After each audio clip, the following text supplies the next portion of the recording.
ஆள்கடத்தல் வழக்கில் கைது செய்யப்பட்ட மதசார்பற்ற ஜனதா தளம் கட்சியின் எம்எல்ஏ HD ரேவண்ணாவை 4 நாட்கள் கஸ்டடியில் எடுத்து காவல்துறையினர் விசாரணையை தொடங்கினர். கர்நாடகாவில் ஆபாச வீடியோ விவகாரம் விஸ்வரூபம் எடுத்துள்ளது.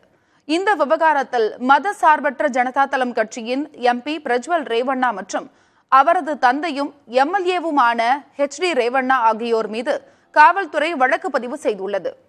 பிரஜ்வல் வெளிநாட்டில் இருப்பதாக கூறப்படும் நிலையில் HD ரேவண்ணா சனிக்கிழமை கைது செய்யப்பட்டார். வீட்டின் பணிப்பெண்ணை கடத்திய வழக்கில் அவரை காவல்துறையினர் கைது செய்தனர். இந்நிலையில் இந்த வழக்கில் பெங்களூரு நீதிமன்றத்தில் ரேவண்ணாவை சிறப்பு புலனாய்வு குழுவினர் ஆஜர்படுத்தினர்.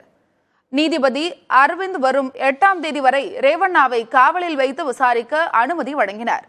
இதனை அடுத்து அவரை பெங்களூரு அலுவலகத்திற்கு அழைத்து சென்று காவல்துறை அதிகாரிகள் விசாரணை நடத்தினர்.